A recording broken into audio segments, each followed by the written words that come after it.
Сәлем достар, менің арнама қош келдіңіздер. Бүгінгі тақырып өте қызықты тақырыптардың бірі электролиттік диссоциация. Аты айтып тұрғандай, яғни электр тоғының әсерінен ыдырайтын иондарды айтады екенбіз. Яғни диссоциация деген ыдырау деген мағынаны білдіреді. Жалпы заттар электролиттер және бейэлектролиттер деп бөлінеді. Яғни олардың судағы ерітіндісі немесе балқымалары электр тоғын өткізетін болса, оларды электролиттер, ал өткізбейтін болса, оларды бейэлектролиттер деп атайды екенбіз. Электролиттерге негізінен өзіміз білетін тұздар, сілтілер, қышқылдар жатады. Ал бейэлектролиттерге, яғни электр тоғын өткізбейтін, судағы ерітіндісі де, балқымасы да өткізбейтін заттарға спирт, қант, глицерин, әртүрлі жаңағы екі атомнан тұратын молекулалар, яғни оттек, азот, сутек деген сияқты заттардың барлығы бейэлектролиттерге жатады. Ал диссоциациялану дегеніміздің өзі осы заттардың судағы ерітіндісі немесе балқымасы электр тоғының әсерінен иондарға ыдырауын диссоциациялану процесі деп айтады. Мысалы, мына жерде натрий хлориді. Натрий хлоридінің судағы ерітіндісі натрий және хлор иондарына ыдырап кеткенін көруге болады. Яғни екі ион екі жаққа қарай бөлініп кетті. Оның айналасын гидраттанған иондар қоршап алады. Яғни сулы ерітінді болғандықтан айналасын судың иондары қоршап алады. Яғни әр ионды қоршап осы процесс өтеді екен. Сулы ерітіндіде диссоциацияланған кезде катион ретінде тек сутек иондарын бөліп шығаратын күрделі заттарды біз қышқылдар деп атайды екенбіз. Бұл жерде яғни көп негізі бір негізіне байланысты сатылап жүреді. Мысалы, мына жерде HNO3-ті көріп тұрсаңыздар, сутексі біреу ғана, сондықтан бұл жерде бір ғана сатымен жүреді. Мына сутегі және NO3-тің өзі. Мысалы, екі негізді қышқыл ретінде H2SO4-ті алатын болсақ, бұл жерде екі сутегі болғандықтан екі сатыдан жүреді. Яғни біз диссоциациялану процесі осылай сутектің санына байланысты сатылап жүреді. Бірінші сатысында, яғни H және HSO4. Бұлай қарасаңыз, мына H пен H-ты қосқанда 2H қой. Мына жердегі H шығып тұр, Енді осы HSO4-ті екінші қатарына жазып, осыдан екеуін бөліп жазамыз. Мінекей. H және SO4 2-. Осылайша бізде яғни күкірт қышқылы екі сатыдан диссоциацияланады екен. Сонымен қатар, достар, мына жерде көріп отырғандарыңызда, яғни күкірт қышқылы сатылап жүреді, өйткені екі негізді болғандықтан екі сатыдан жүреді, диссоциациялану деп айтқан болатынбыз. Ал оны қысқаша түрде мына сызықтың астына мен жазып көрсеттім. Яғни мына жерде екі теңдікті біріктіретін болсақ, яғни мына жерде мынау HSO4 пен мынау HSO4-ті қысқартып жібереміз, өйткені теңдіктің екі жағында екеуі қысқарып кетеді. Сол кезде қалған мәндерді жазамыз. Сол кезде H2SO4, мына жерде H плюс пен H плюс 2H плюс болады. Және мынау қалған SO4 2-. Мына жерге жазамыз. Сол кезде мынау қысқартылған теңдеу шығады. Яғни осылай біз қысқаша түрде осылай жазамыз. Ал егер сізден сатылай жазу керек деп сұрайтын болса, осындай бөліп жеке-жеке жазасыз. Ал негізінен диссоциациялану процесін осылай қысқаша түрде осындай теңдеулер арқылы көрсетеміз. Және де теңдеу белгісі міндетті түрде қарама-қарсы болып тұру керек. Өйткені иондар ерітіндіде болған кезде олардың иондар өте ретсіз қозғалады.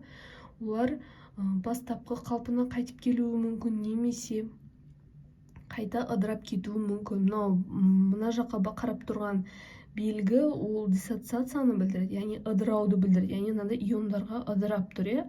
Ал мына жаққа қарап тұрған белгі, стрелка, бұл бірігуді, ассоциацияны білдіреді. Яғни осы иондар қайта бірігіп бастапқы ерітіндіге айналуы мүмкін. Сондықтан да біз осындай белгіні көрсетеміз. Келесі бізде, яғни бұл негіздердің диссоциациялануы, яғни бізде электролитетінде негіздер жатады деп айтқан болатынбыз. Негіздер дегеніміз бұл анион ретінде гидроксид иондары бөлінетін күрделі заттарды айтады екенбіз. Яғни мына жерде көріп отырғанымыздай негіз болғандықтан міндетті түрде OH болу керек. Яғни анион ретінде бізде тек қана гидроксид ионы, яғни OH минус бөліну керек.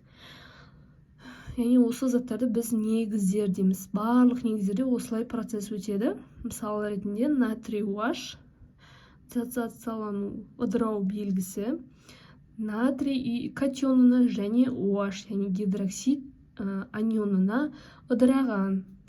Мысалы, бұларда да тура осылай. Бұл жерде OH ионының неше негізді болатын болса, сонша сатыдан жүреді. Тура қышқылдар сияқты. Мысалы, мына жерде 2 негізді гидроксид болып тұр. Сондықтан да 2 сатыдан жүреді. Біріншісінде кальций OH 2 болатын болса, кальций OH және OH минус. Екінші сатысы мынаны қайтадан жазамыз. Мынау кальций OH-ты қайтадан жазып, осыны 2-ге ыдыратамыз, 2 ионға ыдыратамыз. Кальций 2 плюс және OH минусқа. Яғни бізде 2 сатыдан жүріп тұр. Яғни бұл жерде бұл негіздерде. Біз яғни әрқайсының жеке-жеке сатыларын көрсетіп отырмыз. Ал оны қысқаша түрде мына сызықтың астында көрсетілген.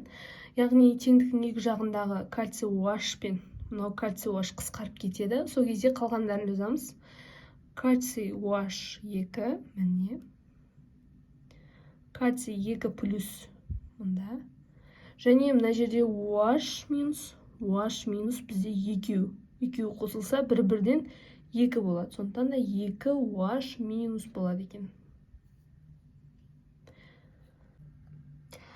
Ал енді тұздарға өтейік. Тұздар дегеніміз, бұл жерде, яғни катион ретінде металл, ал анион ретінде қышқыл қалдығынан тұратын күрделі заттарды айтады екенбіз. Яғни диссоциацияланатын күрделі заттарды айтамыз.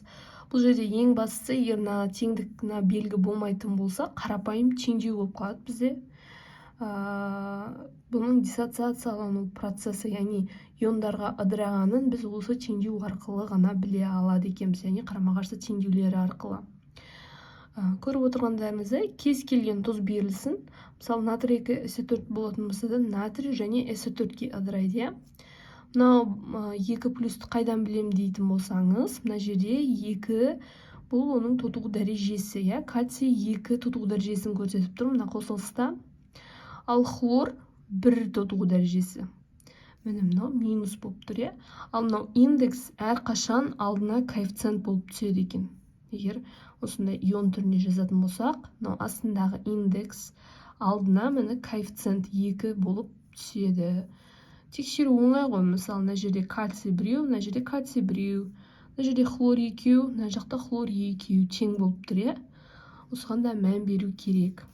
Сонымен қатар бізде бұл орта тұздар болып табылады екен. Өйткені бұның құрамында ешқандай сутек ионы жоқ, сонда да орта тұздар деп айтылады. Ал қышқыл тұздар деген бар. Бұл жерде қышқыл тұздар диссоциацияланғанда катион ретінде металл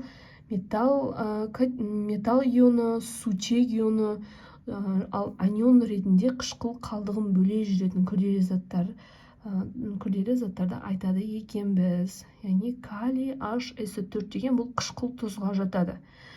Қышқылдың ең басты белгісі құрамында сутегі бар екендігінен білуге болады, ал негіз екенін білу үшін құрамында міндетті түрде OH болу керек.